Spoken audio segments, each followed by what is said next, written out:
ஓடி துச்சாதனால் பிடித்து இழுக்கப்பட்ட சிகை அம்பாள் விரித்த கூஞ்சலோடு அம்மா எப்படி வராங்க இவ கருத்த சடையாய் விரித்து வரா கருத்த சடையாய் விரித்து வரா பாலியாக ஆடி வரா காவலாக ஓடி வரா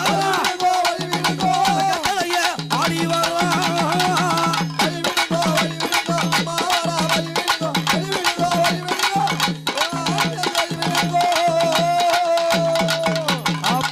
கருத்த சடை விரித்து என் தாயாகப்பட்டவள் இவ அஞ்சு சடை கொஞ்சம் வரா அஞ்சு சடை கொஞ்சம் வரா ஆவேசமாய் ஆடி வரா